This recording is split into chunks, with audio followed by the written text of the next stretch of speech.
Twende katika neno la Mungu katika kitabu cha Yakobo 2:13, lakini hasa nitaangazia katika kitabu cha Hosea.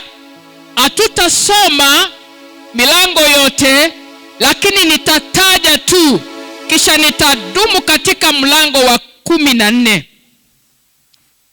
Yakobo 2 mstari wake wa 13, na nataka mtu anisaidie, mmoja anisaidie kwa kusoma kwa lugha ya Kiswahili. Nahitaji kusaidiwa. Yakobo 2:13. Nitasoma. Maana hukumu haina huruma kwake yeye asiyeona huruma. Huruma hujitukuza juu ya hukumu. Tafadhali rudia dada yangu. Maana hukumu haina huruma kwake yeye asiyeona huruma. Huruma hujitukuza juu ya hukumu. Huruma hujitukuza juu ya hukumu, na asiye na huruma hataweza kuonyeshwa huruma. Unapotazama hilo neno, maana ya neno huruma ama mercy, mtu anapokuwa katika hali ya kustahili hukumu ambayo kwa mfano ni hukumu ya kifo kwa sababu ya makosa ambayo ameyafanya, kwa sababu anatarajia kutokuwa na uhuru tena, anatarajia kutoishi tena, anajua kwamba nyakati hizo zake ni za muda tu, ama dakika alizo nazo kuishi ni za mwisho. Hawezi kujiokoa, hawezi kujisaidia, hawezi kujikomboa. Lakini huyu ambaye ametoa hukumu juu yake anaweza kuamua kuonyesha huruma ambao inabadilisha ile hali ya hukumu, inatoa adhabu ya hukumu ambayo ilikuwa ni mbaya zaidi, inamfanya yeye kukosa hali ya matumaini, inapoleta hali ya mageuzi, ama anapoonyesha ile hali ya kumhurumia yule ambaye ako chini ya hukumu, na adhabu yake kwa mfano ni kuweza kupokea ile kuingishwa aidha kwa jela miaka yake yote, ama aweza kupata adhabu ya hukumu. Lakini ikiwa hakimu ama yule aliyemkosea ambaye ana mamlaka juu yake anaweza kumwonea huruma, anaweza kumwonyesha huruma, kisha aseme hivi: nimebatilisha hukumu ambao ungepata, nimekuangalia kwa jicho la huruma. Na kwa sababu ya hiyo kunakuwa na mageuzi ya hukumu iliyowekwa juu yake, na badala yake huruma inanena kuachiliwa huru na kuonyeshwa neema. Anahurumiwa, adhabu ya kifo inatolewa, adhabu ambayo ingekuwa juu yake, ambayo ingemwondolea matumaini ya kuishi. Adhabu hiyo inapoondolewa, anaonyeshwa huruma. Anayemwonyesha huruma ni yule ambaye yuko juu yake, yule ambaye ni msimamizi wake. Sio yeye anajionyesha huruma, lakini anapopokea hiyo huruma kwa sababu hakustahili, kwa sababu kulingana na makosa yake ni kweli angefaa adhabu ya kifo. Dhambi ama mambo aliyoyafanya yanafaa hiyo hukumu, anastahili hiyo hukumu, lakini inaondolewa kwa sababu ameonyeshwa rehema, anapata kuishi, hataweza tena kupitia ile hukumu. Kwa hivyo hajastahili, ameonyeshwa huruma, ameweza kufanyiwa vile ambavyo hakustahili. Na kwa Kwa sababu ya hiyo umfanya aliyeonyeshwa huruma kuwa katika hali ya kuwa na moyo uliobondeka na kusema, sikustahili, lakini umenirehemu. Asante kwa neema ambayo umenionyesha. Huruma hutoka kwa moyo ambao ni wa upendo, moyo ambao ni wa kujali, moyo ambao umejaa neema. Neema na huruma ni kama mapacha. Bwana Yesu asifiwe. Nataka twende katika kitabu cha Hosea. Twende katika kitabu cha Hosea 14.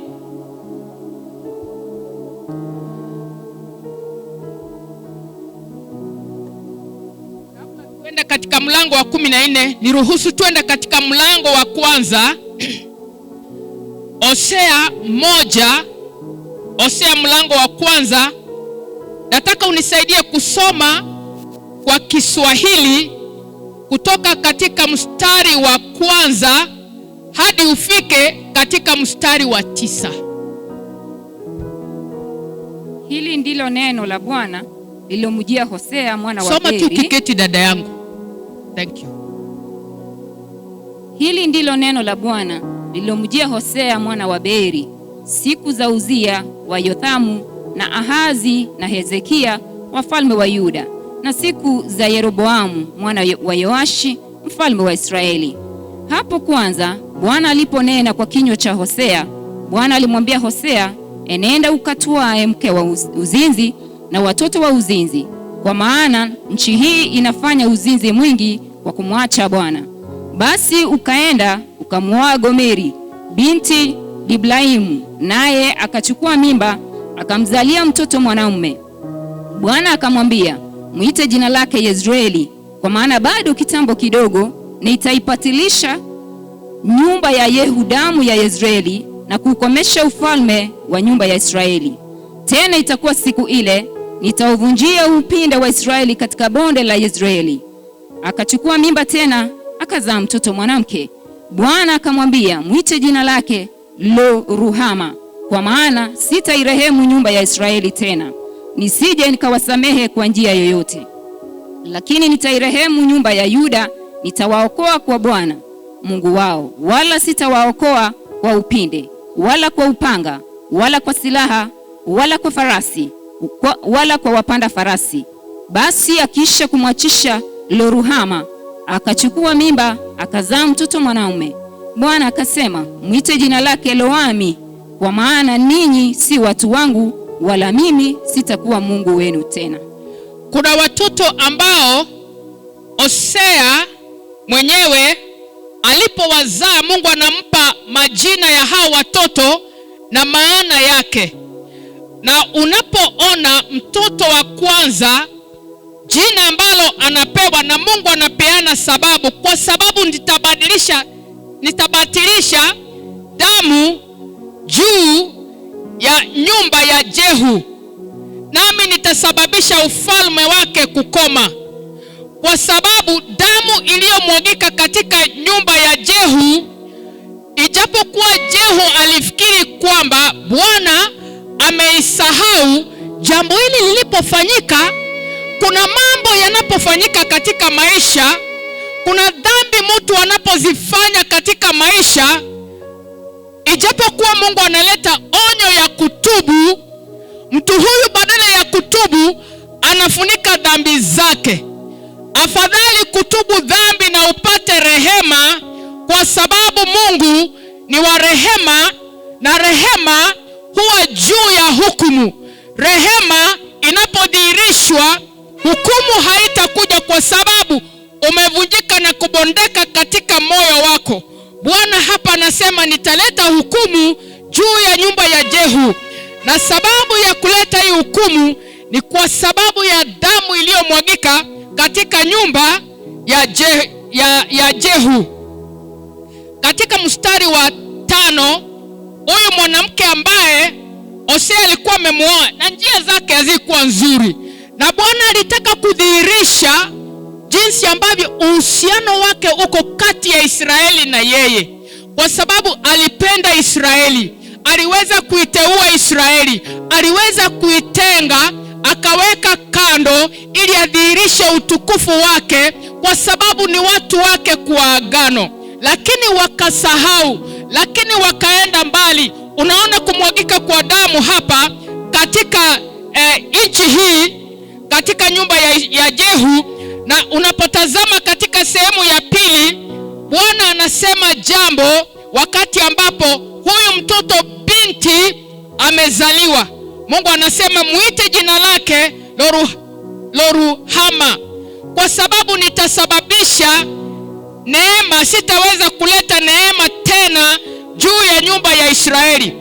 Call her name Lo-ruhama, for I will no more have mercy upon the house of Israel, but I will utterly take them away. Ni kama ile subira ya Bwana ilikuwa imefika kikomo.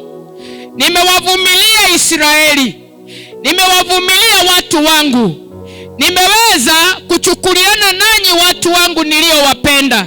Najua nina agano kati yangu na Abrahamu niliyoiweka, lakini agano yangu ni kwamba mulikuwa mtembee mbele zangu jinsi ambavyo Abraham alivyokuwa mwaminifu kwangu, lakini mumeenda kando.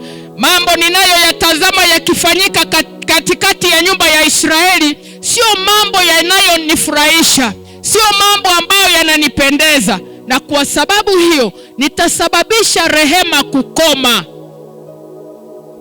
Unaposikia rehema ikikoma mahali, mambo yanayofuata mahali rehema haipo ni mambo ya kusikitisha.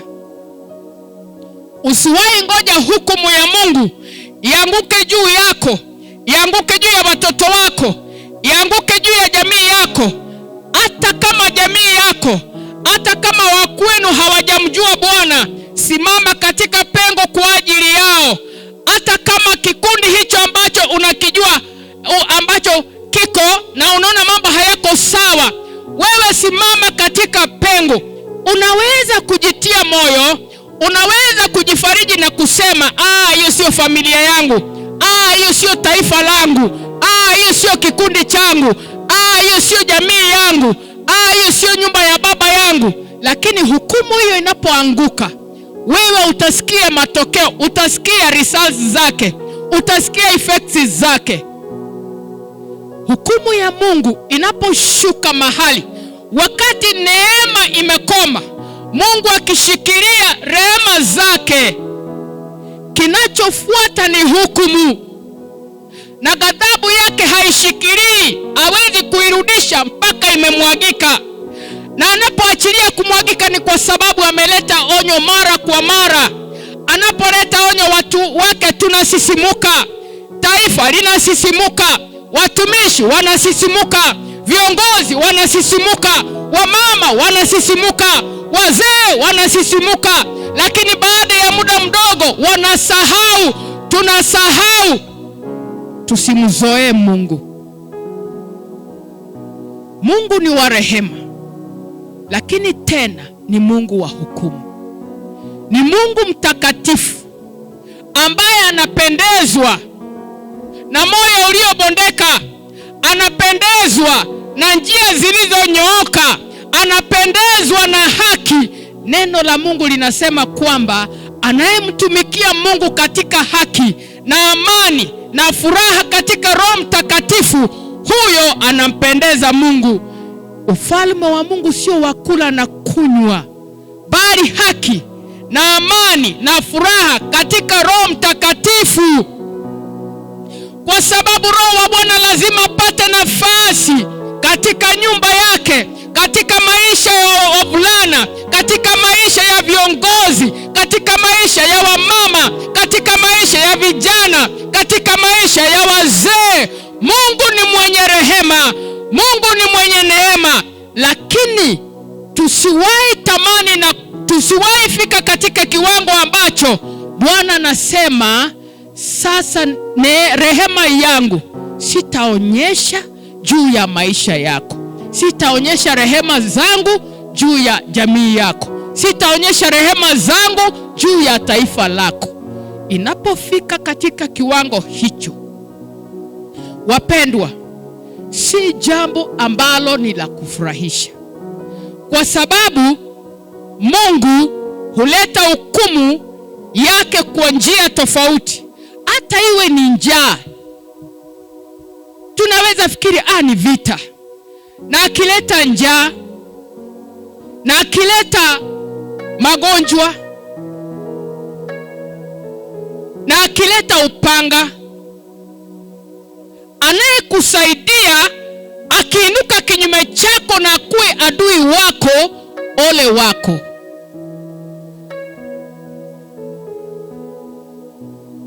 Mungu hapa anasema, Hosea, nenda kamuoe huyu mwanamke ambaye maisha yake si mazuri.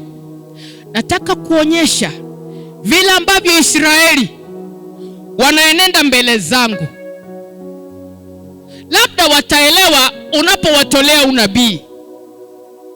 Mtoto wa kwanza Hosea, muite hili jina, kwa sababu ni mimi niko katika jambo hili ambalo nalifanya.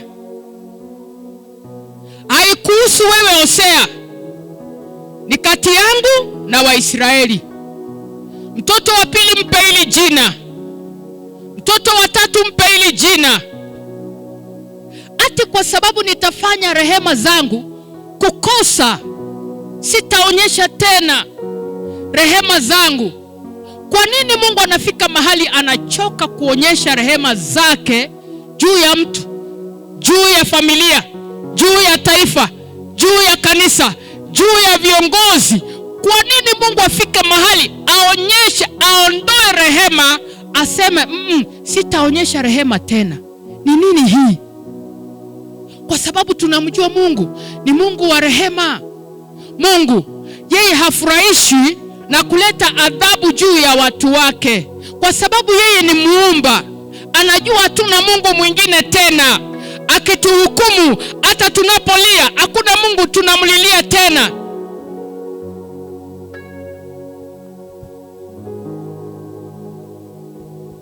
Usichukulie hivi hivi rehema za Mungu. Ghadhabu yake ni ya kutisha. As much as rehema zake, huruma zake ni mpya kila asubuhi, lakini tena mtazame katika upande mwingine, hukumu yake ni ya kutisha. Na anapoileta, kwa sababu moyo wake unaumia. Mungu mkono wake haujapungukiwa ukose kuokoa. Tunatafuta njia zetu kujiokoa. Tunaenda kwa akili zetu. Hatutafuti kilicho ndani ya moyo wa Mungu. Hatutafuti kujua kusudi na malengo ya Mungu. Hatutafuti kujua mapenzi ya Mungu makamilifu. Hatutafuti kujua kusudi la Mungu. Hatufuati lililo ndani ya moyo wake.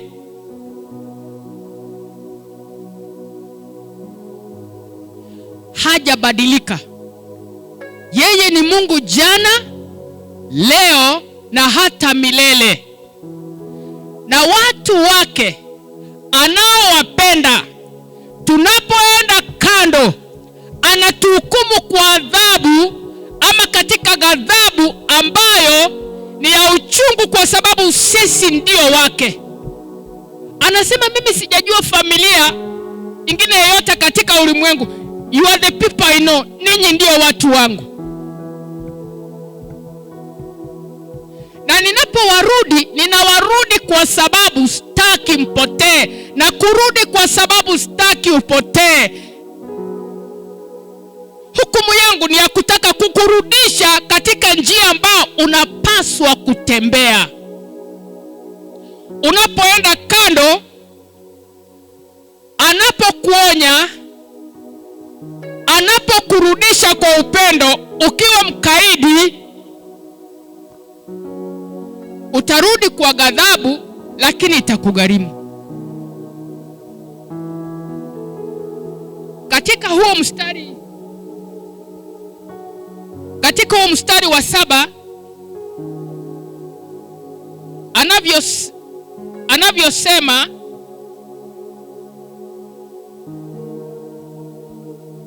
ijapokuwa anasema kwamba sitadhihirisha rehema zangu tena juu ya nyumba ya Israeli, lakini nitaikatilia mbali, ama nitaiondoa, nitaifukuzia mbali, lakini haimaanishi ataiharibu kabisa. Kumbuka Mungu ni Mungu wa agano, na yeye havunji agano, analinda agano.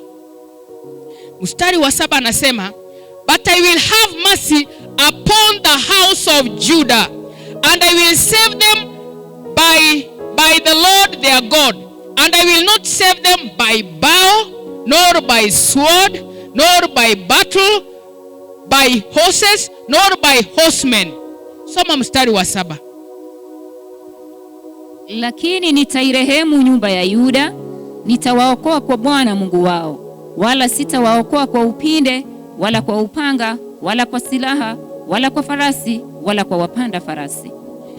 Kuna nyumba nyingine hapa ambao inazungumziwa kuonyeshwa rehema. Nyumba ya Israeli, tukumbuke kwamba wakati ambapo ufalme wa Israeli uligawanyika, makabila 10 yakaenda katika upande wa kaskazini, makabila mawili yakabaki upande wa kusini. Na haya makabila mawili yaliyobaki upande wa kusini ndio ufalme wa Juda. Na kumbuka hili linafanyika kwa sababu ya Daudi, mtumishi wa Mungu aliyemtumikia Mungu katika kizazi chake, na baada ya kutumika ama baada ya kufanya kusudi la Mungu katika kizazi chake akalala. Daudi alipotimiza kusudi ambalo Mungu alimuumbia katika kizazi chake akalala. Lakini kumbuka Mungu anasema, Daudi nitakujengea nyumba. Mungu anamwahidi Daudi jinsi ambavyo atamjengea nyumba ya milele. Na wakati ufalme huu unagawanyika, Mungu anasema kwa sababu ya mtumishi wangu Daudi, for the sake of David my servant, kwa sababu ya mtumishi wangu Daudi, nitakumbuka Yuda, nitakumbuka, sitawaharibu kabisa. Kuna msingi unaweza kuweka, huo msingi unajalisha. Daudi hapa hayuko. Daudi alikufa miaka mingi imepita, lakini wakati Bwana ameghadhabika, anataka kuonyesha ghadhabu yake juu ya yale makabila 10. Anasema, lakini nyumba ya Juda nitaonyesha rehema. Ijapokuwa ghadhabu itakuja, lakini rehema itadhihirishwa. Hebu angalia Daudi alikuwa lakini mtu wa namna gani? Moyo wake ulikuwa ni mtu wa aina gani? Ni moyo wa aina gani? Daudi alikuwa na moyo ambao umebondeka, moyo ambao unavunjika kwa haraka. Mungu anaponyosha kidole na kusema, Daudi, umetenda dhambi hapa, Daudi hakuwa akijitetea. Daudi hakuwa anakuja na sababu mbele za Mungu na kusema, Mungu, hizi ndizo sababu zangu za kufanya hii dhambi. Daudi alivunjika. Daudi aliinua mikono na kusema, Bwana, ni mimi nimetenda dhambi. Kumbuka wakati ghadhabu ya Mungu ilishuka juu ya Israeli, alipohesabu majeshi wa taifa ya Israeli, kwa sababu shetani aliinuka kinyume cha Israeli, akasukuma, akasababisha moyo wa Daudi kuhesabu majeshi.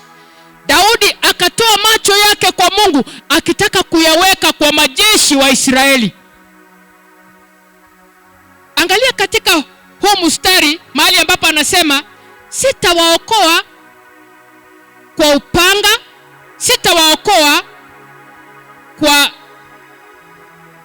sitaweza kuwaokoa kwa upanga, sitawaokoa kwa sababu ya vita, sitawaokoa kwa farasi. Kama hata waokoa kwa farasi, hata waokoa kwa upanga, atawaokoa kwa jinsi gani? Kwa sababu Mungu hafurahii nguvu za kibinadamu. Mungu hafurahii nguvu za kijeshi. Mungu hafurahii nguvu za farasi. Mkono wake Mungu unatosha kuokoa wale ambao wanamtegemea, wale ambao wanamtazama, wale ambao wameinua macho yao wanamtazama Bwana, hawataaibika. Rehema za Bwana zitawatosha kila wakati, zitadhihirishwa kwao. Daudi alipohesabu majeshi, kwa sababu shetani ameinuka kinyume cha Israeli, na katika ukaidi wa moyo wake akahesabu majeshi, akifikiri kwamba mimi Daudi sasa nitafaulu vita ikitokea, kwa sababu nina jeshi, kwa sababu nina silaha, kwa sababu nimepigana vita, nina ustadi wa vita, experience, nina ustadi wa vita. Mungu akasema, Daudi, unasahau mimi ndiye niliyekuinua kutoka kwa kuchunga kondoo. Daudi, unasahau nilikuteua kutoka kwa ndugu zako. Daudi, unasahau nyumba ya baba yako haikukuwa kitu. Unasahau. Daudi, mbona umelitenda, kwa maneno mengine, mbona umelitenda jambo hili? Ghadhabu ya Mungu ikashuka juu ya Israeli. Watu wakafa ambao hawakuhesabu majeshi. Aliyehesabu ni Daudi. Lakini ghadhabu ya Mungu imeangukia watu ambao anawaongoza. Je, Mungu ni mdhalimu?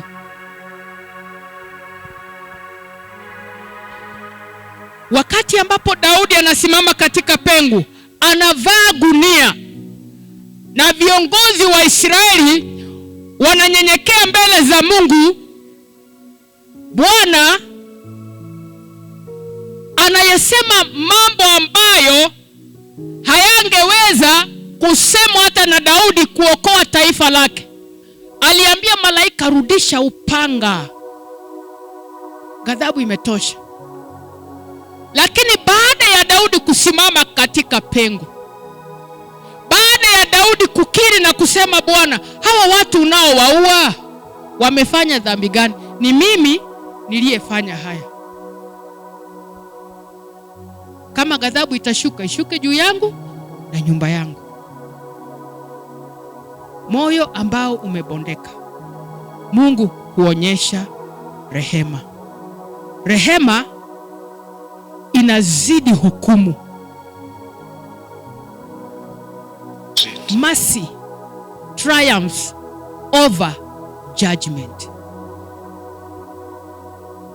Ghadhabu inaweza kutolewa, inaweza kuondolewa, wakati rehema imeweza kuonyeshwa. Wakati Ahabu alikuwa ametenda dhambi na Mungu akatoa hukumu, amemuua Naboth. Ahabu ananyenyekea, anavaa magunia. Mungu anaambia mtumishi wake nabii, rudi muambie Ahabu, sitaleta hukumu wakati wake.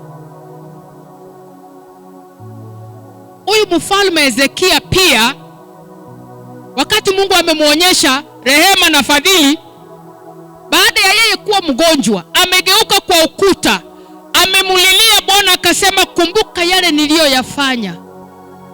Hezekia alifagia nyumba ya Mungu na akafungua milango ambayo ilikuwa imefungwa na babake.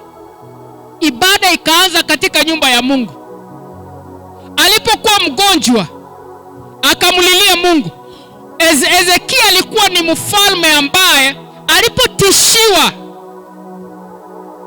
na wale watu wa Syria, akaleta barua iliyoandikwa na mfalme huyo, akaiweka mbele za Bwana katika nyumba ya Bwana, akasema, Bwana, tazama vitisho ambao mfalme wa Ashuru anatishia.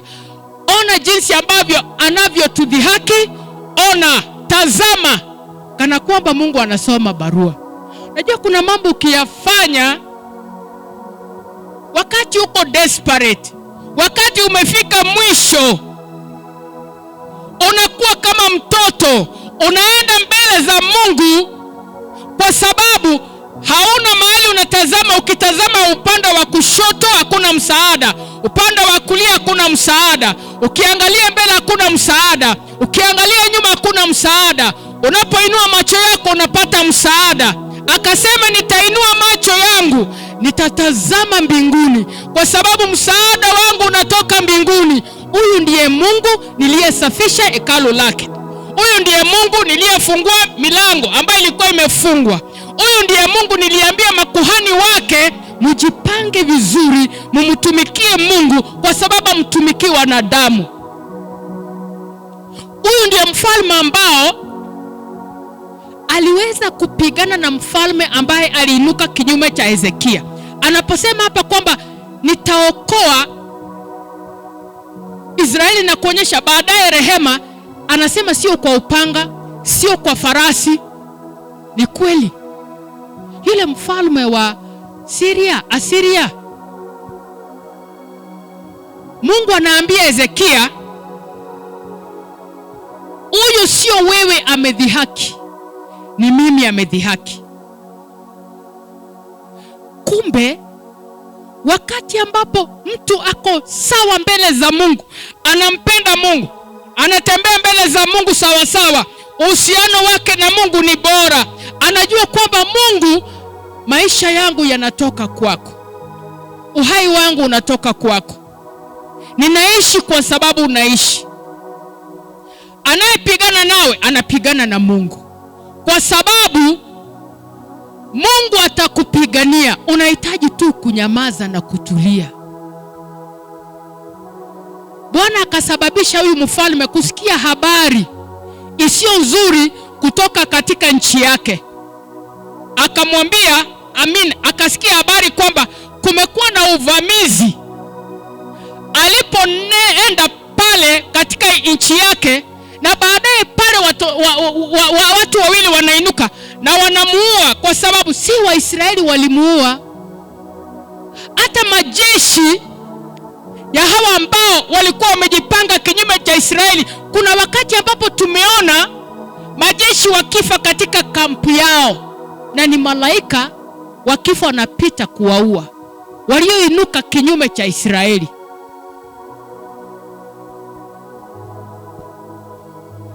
Sio kwa majeshi wala silaha, ni kwa Roho Mtakatifu. Kanisa la Bwana, tuelewe hili. Sio kwa upanga, sio kwa farasi, sio kwa kitu chochote, bali ni kwa Roho Mtakatifu. Kwa sababu vita vyetu sio vya damu na nyama. Kama sio vya damu na nyama, weka hapo neno vita ni vya kiroho. Na kama ni vya kiroho, unahitaji ambaye ni roho kushinda hivi vita. Na Mungu ni roho, anapoinuka kukupigania vita ambavyo vimeinuka, Bwana ni mshindi, hajawahi kushindwa.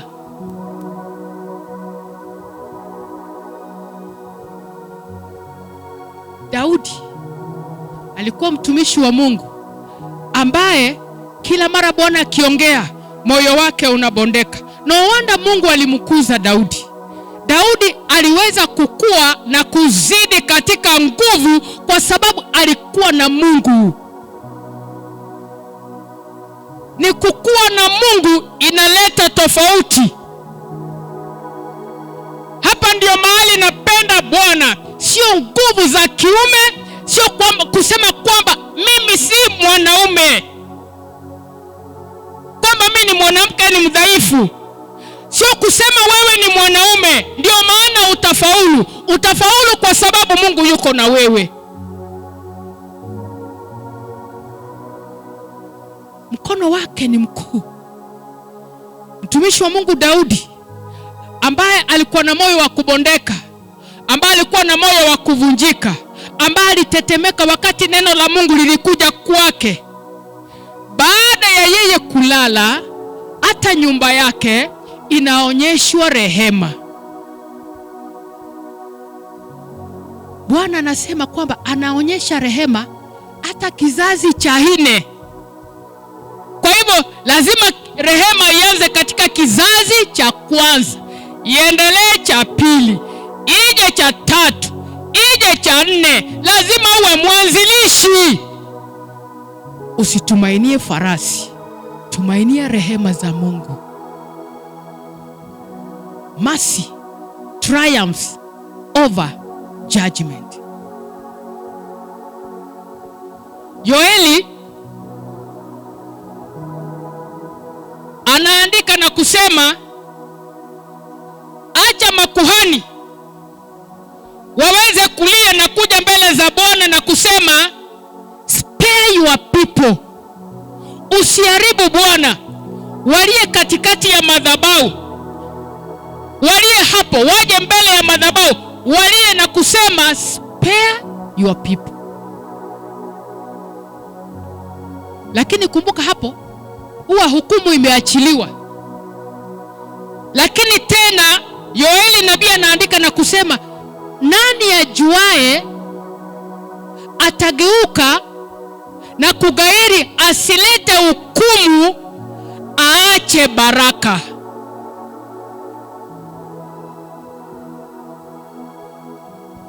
Kwa sababu Mungu ambao ni wa rehema, Mungu ambaye huleta hukumu, tena ni Mungu wa rehema.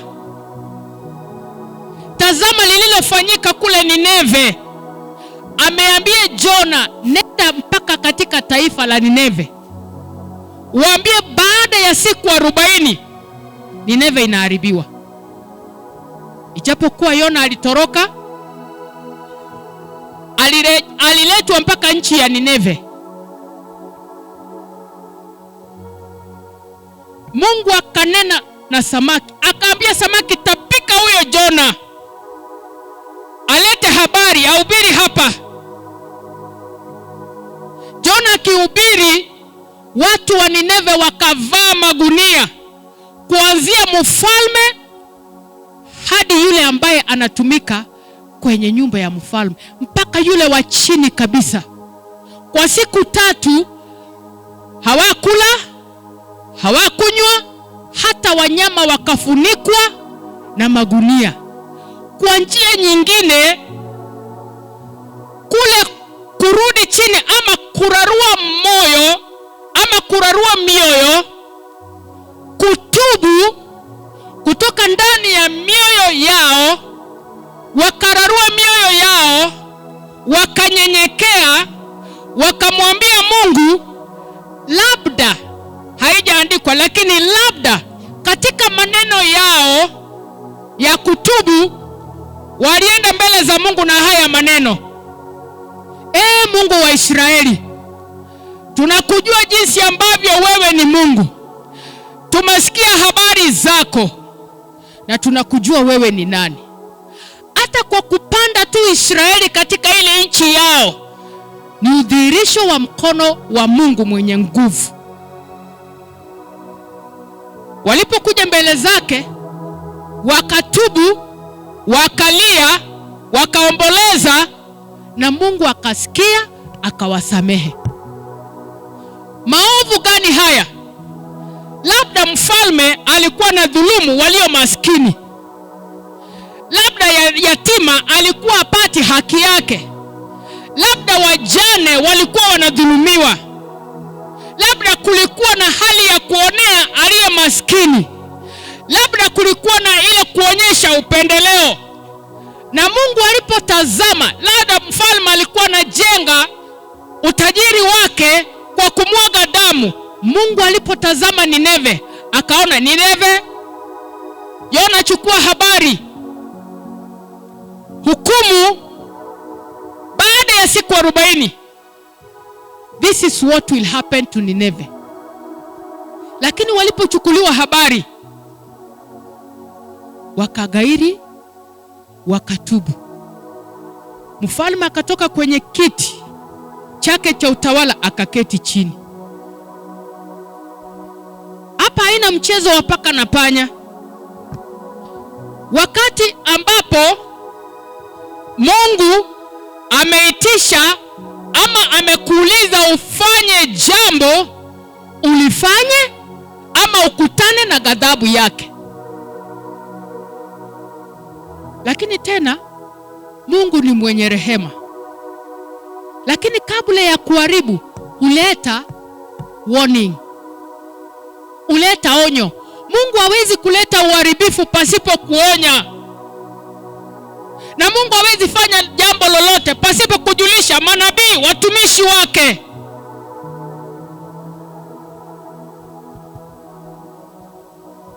Je, tutaishi kama vile tunavyotaka?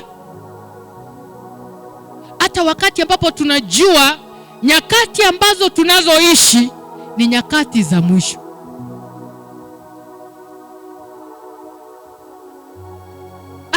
Tumeambiwa huyu Yesu miaka imepita 2000 na zaidi, anarudi.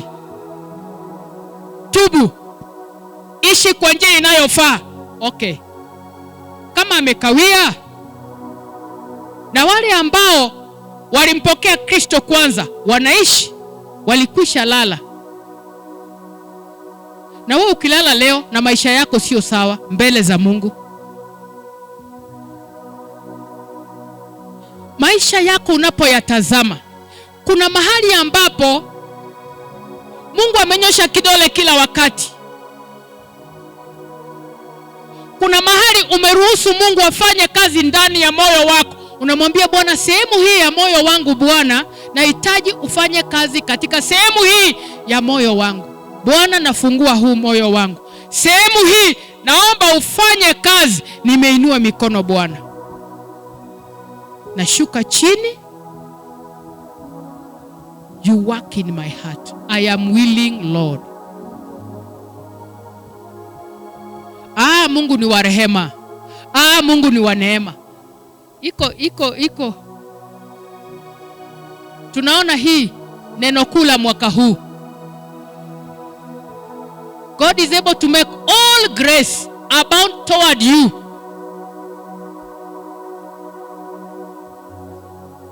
That same God who is the God of grace is the God of judgment.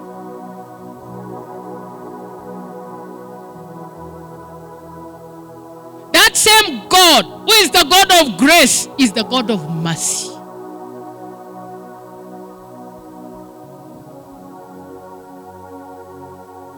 Hata naweza kukupa neema ya kunyenyekea. Ni neema. Ni wewe kukubali hiyo neema, unyenyekee, kwa sababu kiburi haitakuruhusu kunyenyekea.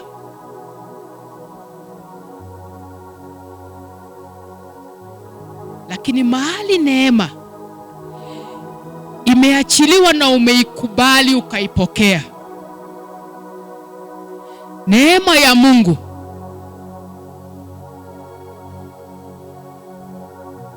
itakuwa ya utele katika maisha yako, hata ya kukuwezesha kumwambia Bwana, nimekubali.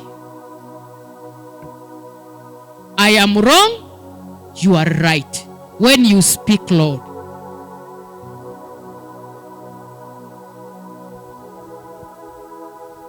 Ambia jirani yako, rehema. Je, unahitaji rehema? Lakini unajua uzito wa rehema? Haihusu nguvu zako. Ndio ameahidi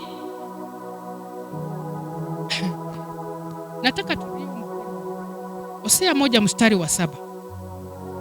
But I will have mercy upon the house of David. Nataka ujifikirie na uone kana kwamba ni wewe Mungu anaonyesha rehema. And I will save them by the Lord their God. Mungu mwenyewe atahusika kwa sababu wokovu una Mungu. And I will not save them by bow, nor by sword, nor by battle, by horses, nor by horsemen. Ndiyo, wewe ni Mkristo, umeokolewa na damu ya Yesu. Majina yako katika kitabu cha uzima. Ndio unaenenda mbele za Bwana katika unyofu wa moyo. Lakini hiyo haijaweka changamoto kuwa mbali na wewe. Kuna wale wameinuka kinyume chako, maadui wanaoonekana na wasioonekana, kukupiga vita kwa sababu wewe ni tisho katika ufalme wa giza.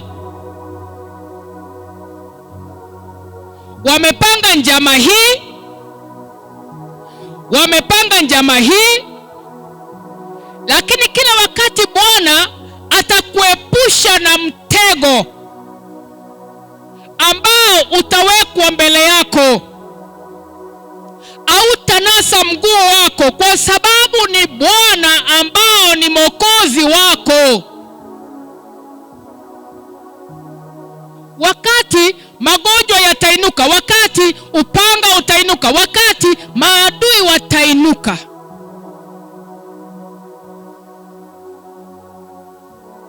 atakupa shingo ya maadui zako. Usidharau rehema za Mungu. Utapitia mapito hayo, ndio. Kuna mapito haikui rahisi. Kuna mapito ya kudharauliwa kwa sababu umependa neno la Kristo.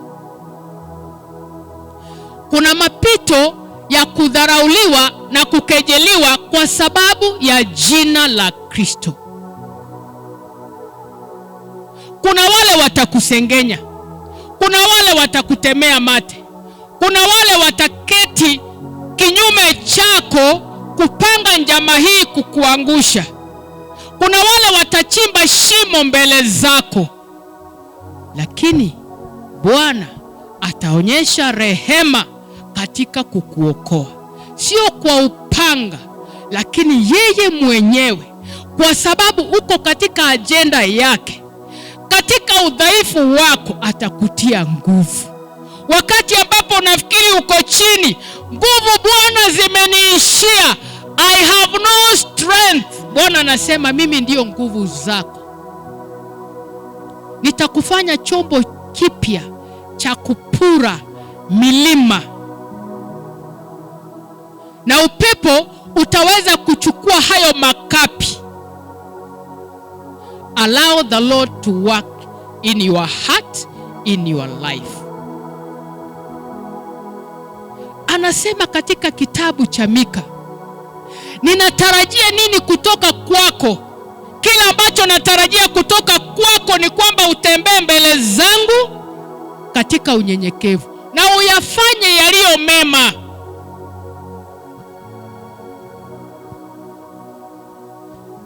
Anayesema kwamba I desire mercy but not sacrifice. Yeye ni Mungu ambaye fedha na dhahabu ni mali yake. Lakini haimaanishi sasa leo pastor amesema hakuna haja ya kutoa sadaka, hakuna haja ya kutoa sacrifice, tumeambiwa tuko huru kwa sababu Mungu amesema anataka rehema. Mbali na kutoa sadaka, mbali na kutoa zaka, mbali na kutoa matoleo yote, maana umetoa hata mwili wako kuwa sadaka mbele za Mungu. kumbuka, unahitaji rehema za Mungu.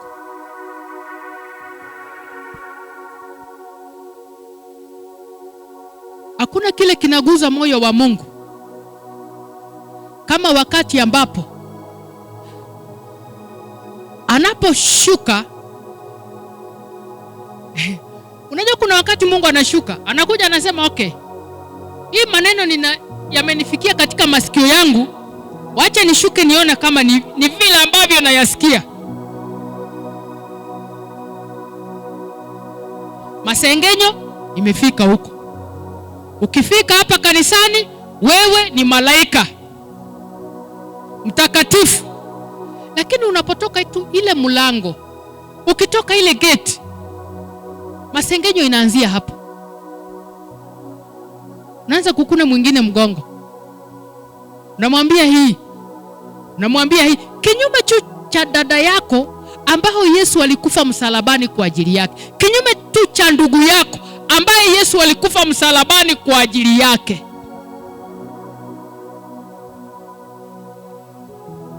Kwa nini tunakuwa wepesi katika kusahau? Kwa nini tunazoea rehema na neema ya Mungu? Nitafanya hii, nitatubu kesho. Na usipofika hiyo kesho, zitumainie fadhili za Bwana, zitumainie rehema za Bwana. Umejawa na rehema na neema tele, umejawa na rehema na neema tele. Kama siyo wewe, ingekuwa wapi mimi? Kama siyo wewe, ingekuwa wapi mimi? Umejawa na rehema na neema tele, umejawa na rehema na neema tele. Kama siyo Yesu, ningekuwa wapi mimi? Kama siyo wewe, ningekuwa wapi mimi? Umejawa na rehema na neema tele, umejawa na rehema na neema tele. Zamani mimi Baba Mungu sikuwa na jina. Zamani mimi Baba Mungu sikuwa na jina. Nilipoita jina lako Yesu, sasa jina ninalo. Umejawa na rehema na neema tele. Kama siyo wewe, ningekuwa wapi mimi? Kama siyo wewe, ningekuwa wapi mimi? Umejawa na rehema na neema tele, umejawa na rehema na neema tele, umejawa na rehema na neema tele, umejawa na rehema na neema tele. Katika hiyo Hosea 14 mstari wake wa kwanza, nataka some Hosea 14 mstari wake wa kwanza. Inasema, O Israel, return unto the Lord thy for thou hast fallen by thy iniquity. Verse 2, take with you words, and turn to the Lord. Say unto him, take away all iniquity, and receive us graciously, so we will render the counsel of our lips. Verse 3, Ashur shall not save us.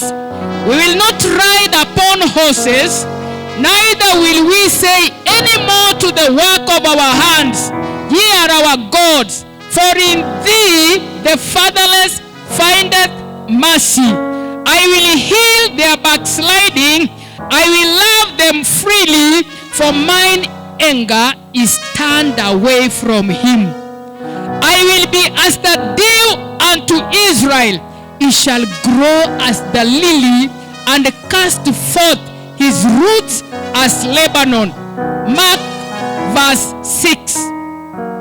His branches shall spread, and his beauty shall be as the olive tree, and his smell as Lebanon.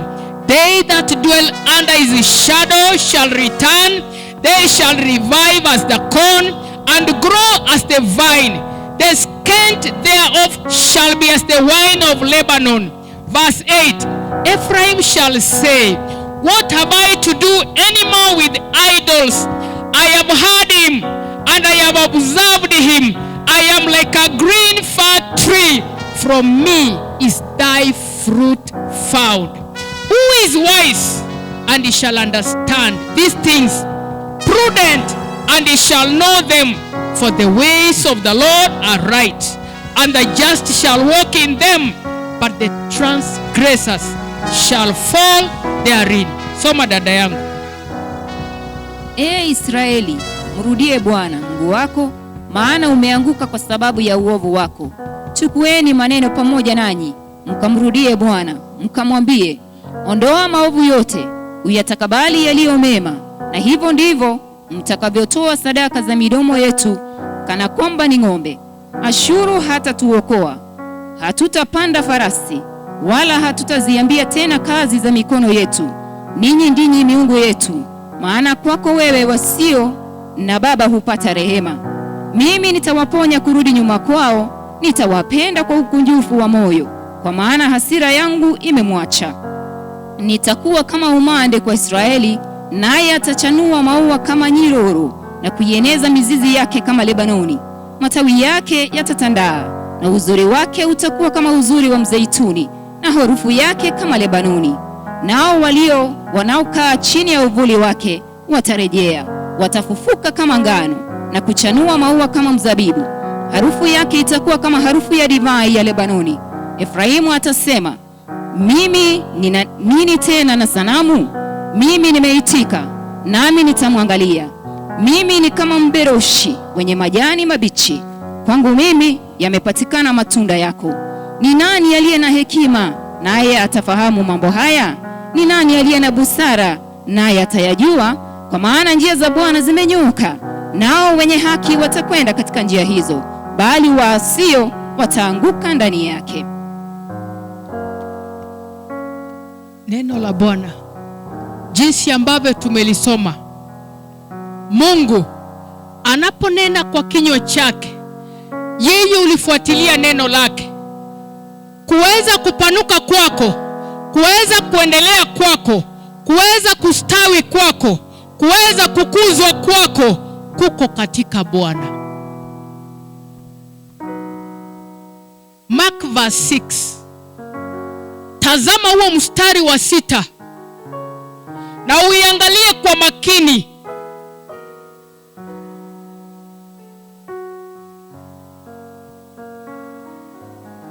Mungu ni mwingi wa huruma. Tumainia huruma zake. Lakini moyo wako uko vipi? Naomba tusimame juu wote.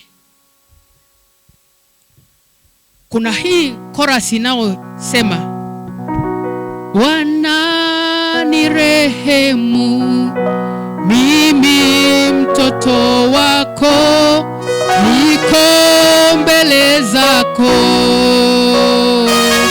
nirehemu Bwana, nirehemu, mimi mtoto wako niko mbele zako, nirehemu Bwana, nirehemu, mimi mtoto wako niko mbele zako,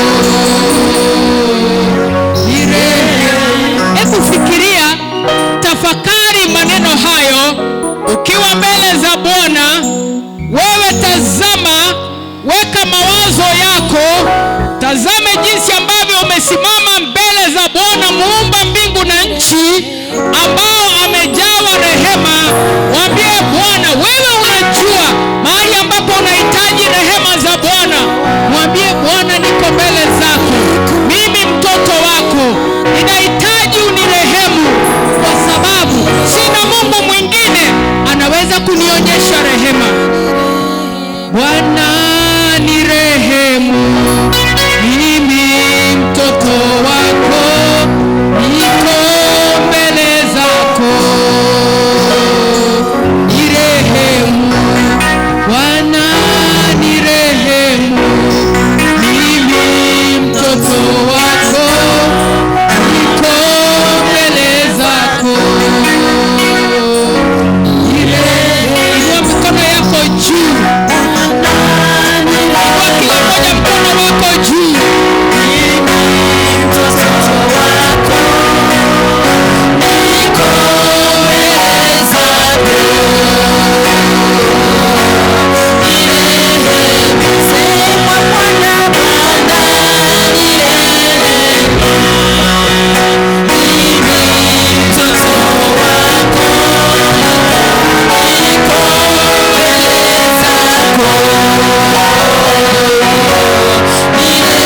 Katika hiyo hali, wewe unajua hali unahitaji rehema za Bwana, au unajua kwamba kuna sehemu ungependa Bwana anyoshe mkono wake akuonyeshe rehema zake.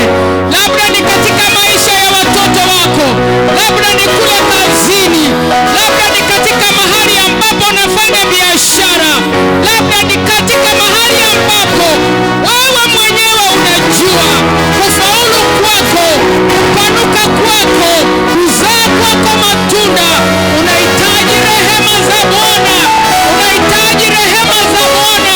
Bwana akikurehemu utapata rehema.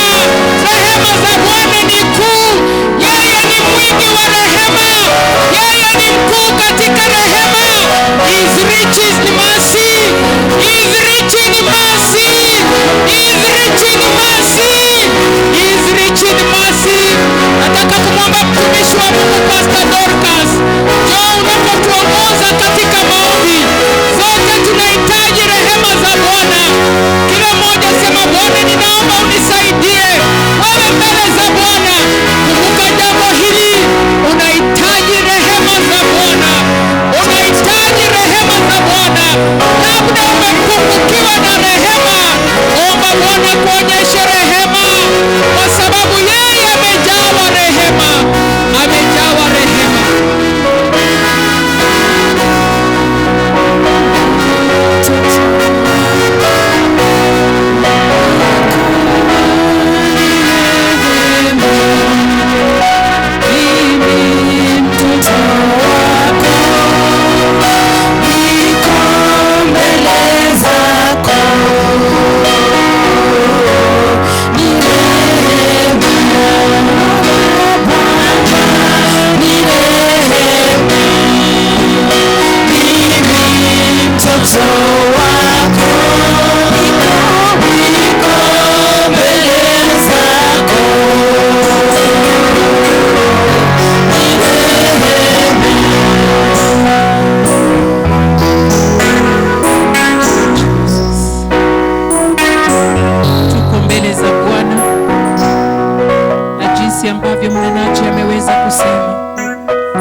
unaweza kuwa umeokoka, lakini kuna mahali ambapo umejihisi ya kwamba unahitaji unahitaji rehema zake Mwenyezi Mungu. Labda kuna mahali haujamtumikia Bwana jinsi inastahili. Labda kuna sehemu ambayo hujasimama na kazi ya Mungu jinsi inavyostahili. Labda kuna mahali Bwana ametuita tumfanyie jambo na hatujafanya jinsi inastahili. Ujumbe wa leo umekuja kwa makini, umekuja wasiwasi kwetu ya kwamba Bwana anatuhitaji tuweze kuishi na kutembea katika njia zake, tuweze kufanya mapenzi yake, na Bwana anatarajia sisi. Na labda kuna mahali unajihisi, labda hata ni katika maisha ya watoto wako. Watoto wako wanaweza kuwa wanaangaishwa hapa na pale, lakini Bwana anakuita. Haijalishi ni yapi unayapitia, haijalishi ni vita gani shetani ametangaza katika maisha ya watoto wako, anakuita siku ya leo. Anakuhitaji utembee katika njia yake, anakuhitaji utende mapenzi yake, ndiposa uweze kuwa kama mti unaozaa matunda, ndiposa uweze kupokea baraka. Labda kuna mahali umemtarajia Mungu, umemuita kwa wakati mrefu, lakini siku ya leo Bwana anasema, njoo kwangu, njoo kwangu na mizigo yote, mimi nitakupumzisha. Hakika tunahitaji rehema zake Mwenyezi Mungu katika maisha yetu, katika kazini mwetu, katika shughuli zetu za kila siku. Tunahitaji rehema za Mungu, kwa maana shetani ako na vita na sisi, na isipokuwa ni mkono wa Mungu unaosimama pamoja nasi, atatumaliza, atatumeza, atatuangamiza. Lakini tumshukuru Bwana kwa sababu ya rehema zake. Tumshukuru Bwana hata mahali hatujafanya jinsi yeye mwenyewe ametuita tuweze kufanya, kwamba atatusaidia, atatuinua ambapo tunahitajika kuinua viwango vya maombi katika maisha yetu, kwamba Mungu ataturehemu ambapo tumekosa kumwabudu jinsi ambavyo ametuambia tumwabudu, kwamba Bwana atatusaidia. Labda kuna mahali hatujamtii jinsi yeye mwenyewe anataka, lakini Baba siku ya leo ameweza kunena nasi kwa ukamilifu ya kwamba yeye rehema zake ni nyingi, kwamba Bwana hatatuachilia, hatatuacha, atabaki kuwa Mungu wetu, atabaki kuwa Baba yetu. Sijui kama wewe uko hapa, unaweza sema Bwana ni rehemu siku ya leo. Bwana ni rehemu siku ya leo. Nahitaji rehema zako katika sehemu fulani katika maisha yangu, katika familia yangu, katika jamii yangu. Naweza tuweka mkono wako juu tunapotena imba hiyo korasi mara mbili, tukimwambia Bwana aturehemu. Usije ukajiangalia ukaona uko mtakatifu mbele za Bwana. Neno la Bwana linasema sote tumetenda dhambi na tumeupungukiwa na utukufu wako. Naweza weka mkono wako juu tukisema Bwana ni rehemu siku ya leo.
Ishara ya kwamba wanahitaji rehema zako.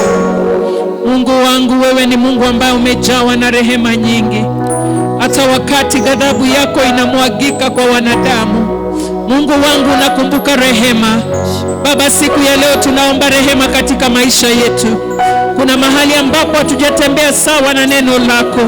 Kuna mahali tumepungukiwa Jehova kama wanadamu. Tunaomba rehema zako siku ya leo Baba, ukaturehemu, ukatusamehe Mungu wangu na Baba yangu. Usituache Jehova, usituache jinsi ulivyo hata sema kwamba mtoto wa Hosea 3 waitwe kwamba mimi si Mungu wenu na nyinyi sio watoto wangu.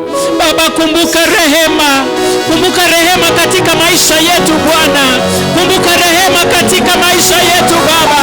Kumbuka rehema katika familia zetu mwana wa Mungu.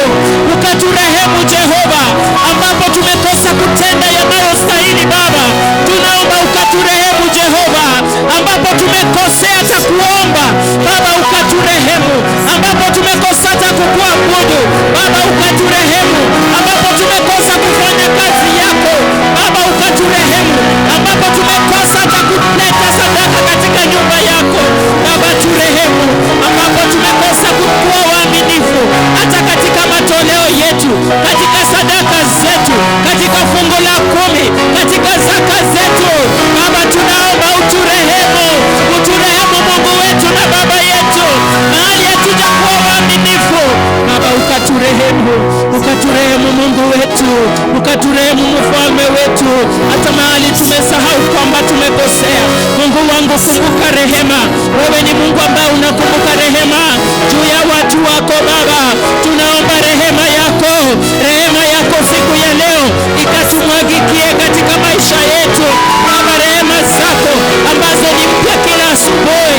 Mungu wangu na Baba yangu, ukatumwagie rehema zako Jehova, maana bila wewe Baba hatuwezi. Mungu wetu, hatuwezi bila rehema zako Baba. Ukatubariki Baba, ukatuinue Baba, ukatuongoze, tutembee katika neema yako, tutembee katika rehema zako. Mungu wetu na Baba yetu, asante kwa neno lako. Asante kwa sababu neno hili limetukumbusha ya kwamba tunahitaji rehema zako Baba. Uturehemu kama kanisa, uturehemu kama watumishi wako, uturehemu kama wamama, uturehemu kama wanaume, uturehemu kama vijana, uturehemu kama watoto, uturehemu kanisa nzima, uturehemu Mungu wetu na Baba yetu. Asante kwa sababu wewe ni Mungu mwenye rehema. Jina lako litukuzwe Mfalme. Asante kwa mchungaji ambaye amenena pamoja nasi, Pastor Florence. Ukamjaze upya tena Mungu wangu na Baba yangu, nazidi kusikia kutoka kwako na kunena na watu wako Jehova. Asante kwa bishop wetu, ukambariki Jehova, pamoja na mam Jehova, na watumishi wako wote popote walipo, na kanisa hili lote Jehova, wakubwa kwa wadogo, wanawake kwa wanaume, watoto na vijana wote, ukawakumbuke Jehova. Baba, kuna watoto wetu ambao walikuwa wamekuja katika half-term. Mungu wangu na Baba yangu, tunawaombea hawa watoto wetu wanaporejea mashuleni katika juma hili. Baba, kumbuka rehema juu ya maisha yao, ukawabariki Mungu wangu na Baba yangu, ukawaongoze na ukawafunike na mabawa yako. Shetani asiweze kupenya katika maisha yao wanapokuwa pale shuleni. Mungu wangu, jinsi ambavyo umewalinda katika nusu ya muhula huu Baba Mungu wetu, utawalinda, utawafunika, utawahifadhi. Tunawafunika na damu yako takatifu, na ukawabariki Jehova katika masomo yao, ukawaongezee hekima na maarifa wanaposoma, waweze kuelewa. Hata wale ambao wanajiandaa kwa ajili ya mitihani ya form 4, mitihani ya grade 6, mitihani ya grade 9, wote tunawakabidhi mikononi mwako Mungu wangu, ukawasaidie, ukawahekimishe, ukawaneemishe, hata wapate kibali mbele cha walimu wao. Asante Mungu wetu, tunakushukuru kwa mwezi wa Machi, mwezi wa 3 wa mwaka huu Jehova. Mungu wangu, mbali umetutoa, tunakushukuru Jehova. Na tunapoanza mwezi huu Baba, tunajikabidhi mikononi mwako. Peke yetu hatuwezi, bila wewe hatuwezi, lakini Baba tunajua unapotutangulia tutashinda yote. Unapotutangulia tutafanikiwa. Unapotutangulia tutaona makuu na mema ambayo umetuandalia. Asante kwa kila mmoja ambaye amekuja katika ibada hii. Mungu wangu na Baba yangu, asibaki vile tena Jehova. Uwasaidie wote, uwainue wote.